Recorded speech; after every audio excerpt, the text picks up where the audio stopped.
రాష్ట్ర ప్రభుత్వం ఏ విధంగా పనిచేస్తూ ఉందో చంద్రబాబు నాయుడు వాళ్ళ కుమారుడు మరి పవన్ కళ్యాణ్ ఏ విధంగా కక్ష సాధనకు చర్యలకు ఎక్కువగా పాల్పడుతున్నారు. గతంలో కూడా ఇదే మిథున్ రెడ్డిని అప్పుడు ఎంపీగా ఉన్న తరుణంలో ఎయిర్పోర్ట్లో ప్యాసింజర్లందరినీ కూడా ఇంటర్నేషనల్ ప్యాసింజర్లందరినీ కూడా వదిలేసి ఎయిర్ ఇండియా ఫ్లైట్ వెళ్ళిపోతే ఆ ఎయిర్ ఇండియా మేనేజర్ను నిలదీసినందుకు కొట్టాడని చెప్పి తప్పుడు కేసు పెట్టి అప్పుడు కూడా అరెస్ట్ చేశారు. మరి అది తప్పుడు కేసు అని తేలిపోయింది. ఆ చెప్పిన సాక్షులందరూ కూడా మేము చంద్రబాబు ప్రోద్బలంతో చెప్పాల్సి వచ్చింది అని చెప్పి ఆ రోజు చెప్పారు. అధికారాన్ని అడ్డం పెట్టుకుని చంద్రబాబు ముఖ్యమంత్రిగా ఆ రోజు వ్యవహారం తీరు ఏ విధంగా ప్రజలందరూ కూడా గ్రహించారో మనమంతా కూడా చూశాము. ఇది చంద్రబాబు నాయుడు చేసిన చాలా తప్పుడు కేసును పెట్టి ఒక పార్లమెంట్ సభ్యుడిని ఈ విధంగా వేధించారని చెప్పారు. మరి ఇప్పుడు కూడా అతను అధికారంలోకి వచ్చినప్పటి నుంచి ఇప్పుడు దాకా అనేక కేసులు ల్యాండ్లు అంటాడు, లేకపోతే ఈ తప్పుడు కేసులు అన్నీ కూడా మదనపల్లి ఫైల్స్ అంటాడు. ఆ ఫైల్స్కు నాకు ఏం సంబంధం, ఇప్పుడు దాకా సంబంధం లేదని చెప్పి ప్రతి ఒక్కరు కూడా చెప్పారు. ప్రభుత్వం కూడా ఏమీ తేల్చలేకపోయింది. మరి ఇలాంటి తప్పుడు కేసులన్నీ కూడా అనేక రకాల కేసులన్నీ పెట్టి వేధించడం జరుగుతూ ఉంది.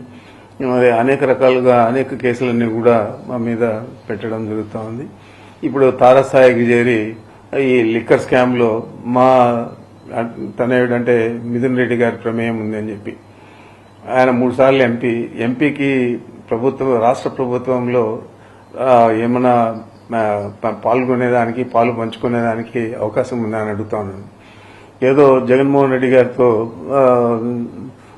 సఖ్యతగా ఉండాడని చెప్పి ఆ ఒక్క నెపం మీద అతని మీద ఫాల్స్ కేసు పెట్టి ఈరోజు మళ్ళా నిన్న సాయంత్రం అరెస్ట్ చేశారు. ఈరోజు జైలు కూడా పంపించే పరిస్థితి ఉంది. మరి మనం చూస్తా ఉన్నాం. ఇది కూడా చూడండి మీరు, తప్పకుండా ఇది కూడా తప్పుడు కేసుగా తేలుతుంది. మరి ఇలాంటి తప్పుడు కేసులన్నీ పెట్టి ప్రభుత్వాన్ని నడుపుతూ ప్రతిపక్ష పార్టీలను అదుపులో తీసుకోవాలనే ఒక వేరే ఆలోచన చంద్రబాబు నాయుడు చేస్తున్నాడు. తప్పకుండా దీని పర్యవసానం వచ్చే ఎన్నికల్లో కాదు, ఆయన రాజకీయ జీవితం మీదే ఒక తీరని మచ్చగా ఏర్పడుతుంది అనేది అతను ఆలోచన చేయలేదు. మరి ఎవరైనా రాజకీయాల్లో అంటే మంచి పేరుతో రిటైర్ అయ్యి బాగా పనిచేశాడని అనిపించుకోవాలి. ఆ విధంగా కాకుండా కక్షపూరితంగా విద్రోహ చర్యలకు ప్రభుత్వమే పాల్పడితే ప్రజలు ఎవరికి చెప్పుకోగలుగుతారని చెప్పి నేను అడుగుతున్నాను. ఈరోజు మిథున్ రెడ్డిని అరెస్ట్ చేయడం అనేది ఆయన ఎంపీనా లేకపోతే 3 సార్లు ఎంపీ మళ్ళా లోక్సభలో ఒక పార్టీకి నాయకత్వం వహిస్తా ఉన్నాడు. ఇవన్నీ ఒక పక్కన పెడితే నా కుమారుడుగా నేను చెప్తున్నాను, ఇది కేవలం మా మీద ఉన్న కక్ష, మా మీద ఉన్న విద్వేషం, ఎన్నికల్లో మేము ధీటుగా ఈ జిల్లాలో పనిచేస్తామని చెప్పి ఆలోచన, ఇవన్నీ కలిపి చంద్రబాబు నాయుడు చాలా తీవ్రమైన వ్యతిరేకతతో ఈ చర్యకు పాల్పడినాడు. దీనికి తప్పకుండా ఈ జిల్లా ప్రజలే కాదు రాష్ట్ర ప్రజలు కూడా జవాబు చెప్తారు సమయం వచ్చినప్పుడు. నేనైతే దీని మీద చింతించడం లేదు. ఏదైనా కూడా మేము తప్పు చేయలేదు కాబట్టి అరెస్ట్ చేసినా కూడా ఆయన కడిగిన ముత్యంగా మళ్ళా బయటకు వస్తాడు. రాబోయే ఎన్నికల్లో మీరు ఏ విధంగా ఈ అపవాదులన్నీ కూడా ఈ అపకీర్తిని, మరి ఇట్లా అకృత్యాలను, ఇట్లా దుర్మార్గాలను మీరు ప్రజలకు ఏ విధంగా జవాబు చెప్తారో అనేది మీరు ఆలోచించుకోవాలని చెప్పి చంద్రబాబు చెప్తా ఉన్నా. ఏదేమైనా కూడా వైఎస్ జగన్మోహన్ రెడ్డి గారి నాయకత్వంలో వైఎస్ఆర్ కాంగ్రెస్ పార్టీ స్థిరంగా ఉంది. చాలా పట్టుదలగా ఇప్పుడు ప్రజలందరూ కూడా ఈ పార్టీని గెలిపేయాలని ఆలోచన చేస్తా ఉన్నారు. మనం చూసాము, 3 ఎస్పీలు, డిఐజీ, 2000 మంది పోలీసులను పెట్టి రోడ్లన్నీ కూడా అడ్డపడి కనీసం రైతులను మామిడి రైతులను కలిసేదానికి కూడా అవకాశం లేకుండా చేయాలని ఆలోచన చేస్తే ఏ విధంగా ఒక్క ఉదుపులో కొండలో గుట్టలు ఎక్కి తోటల్లోనూ చెట్లలోనూ అంతా కూడా వచ్చి వేలాది మంది అత్యధికంగా ఎప్పుడు కూడా ఎన్నికల తర్వాత అంత పెద్ద గ్యాదరింగ్ వైఎస్ఆర్ కాంగ్రెస్ పార్టీ కార్యకర్తలు నాయకులు మామిడి రైతులు ముఖ్యంగా కలిసింది లేదు. ఈ విధంగానే రాబోయే రోజుల్లో ఇంకా ఎక్కువగా వైఎస్ఆర్ కాంగ్రెస్ పార్టీ మీద అభిమానము, ప్రేమ జనాలలో పెరుగుతున్నాయి. కాబట్టి జగన్మోహన్ రెడ్డి గారు చెప్పినవన్నీ చేశాడు. మరి ఈయన చెప్పాడు 143 హామీలు, అదే 6 సూపర్ 6లు ఇవన్నీ కూడా చెప్పారు. మరి ఇవన్నీ ఏదైనా నెరవేర్చాడా అంటే అరకొరగా పెన్షన్లు ఇవ్వడం కానీ, అదేవిధంగా ఆ రోజు 50 సంవత్సరాలకే ఈ పెన్షన్ వర్తింపజేస్తా అన్నాడు. ఇప్పుడు దాదాపు 5,000 నుంచి 6,000 పెన్షన్లు తీసేశారు. మరి అదేవిధంగా కొంతమందికి ఒక్కొక్క సిలిండర్ ఇచ్చి సర్ది పెట్టేశారు మొదటి సంవత్సరం. మరి ఈ సంవత్సరం ఏం చేస్తారో మనకు తెలియదు. అదేవిధంగా మొన్న తల్లికి వందనం అని చెప్పి ఇచ్చారు.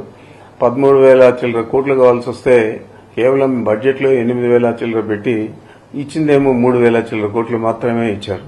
మరి ఇది ప్రజలందరూ కూడా చూస్తా ఉన్నారు, ఇచ్చిన హామీలు నెరవేరుస్తా ఉన్నారా లేదా అని. మరి ఏ విధంగా మీరు ఒక సంవత్సరంలో ఎవరిని కూడా పట్టించుకోకుండా, ఏ హామీలు నెరవేర్చకుండా మహిళలను, రైతులను, పురుషులను, విద్యార్థులను, నిరుద్యోగులను అందరినీ కూడా మోసం చేశారు. మరి ఇదంతా కూడా కప్పిపుచ్చుకోవాలని చెప్పి ఈ లిక్కర్ స్కామ్ అని ఇంకోటని తీసుకొచ్చి ప్రధానమైన పార్టీకి పట్టుకొమ్మలుగా ఉన్న నాయకులందరినీ కూడా మీరు అరెస్ట్ చేసే పరిస్థితులకి దిగజారంటే మీ ప్రభుత్వం పనితీరు ఏ విధంగా ఉందో, మీ పెర్ఫార్మెన్స్ ఏ విధంగా ఉందో, మీరు పార్టీని ఏ విధంగా నడపాలనుకున్నారో, ఒక దుర్మార్గంగా అణచివేత ధోరణిలో నడపాలనుకుంటా ఉన్నారు. మనం చూసాము, చాలా మంది నియంత్రణలంతా కూడా దేశాలు వదిలి పారిపోయిన పరిస్థితులు ఉన్నాయి. కొంతమంది అయితే స్వయంగా వారే సూసైడ్లు చేసుకున్న పరిస్థితులు కూడా ఉన్నాయి. మరి ఆ నియంత్రణల కంటే మీరేం పెద్ద నియంత్రణలు కాదు. మరి మీ పరిస్థితి ఏ విధంగా ఉంటుందో వచ్చే ఎన్నికల్లో చూద్దామని చెప్పి తెలియజేస్తాను. హిట్ టీవీ యాప్, ఇందులో short news, live news, entertainment shows, movies, digital magazines తో పాటు మీ జిల్లా వార్తలను కూడా ఫ్రీగా చూడొచ్చు.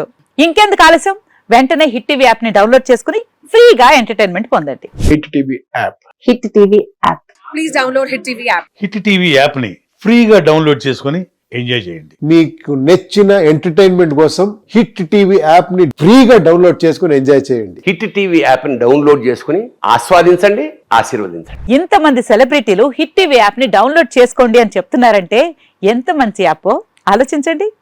అమెరికా అమెరికా అమెరికా అమెరికాలో చదవాలనుకునే వాళ్ళకి విశ్వసనీయమైన పేరు మన శౌర్య కన్సల్టెన్సీ. UK లో 1 year masters. UK లో 1 year masters. 2 years work permit up to 5 years visa. Contact Saurya Consultancy. Contact 89851 89851.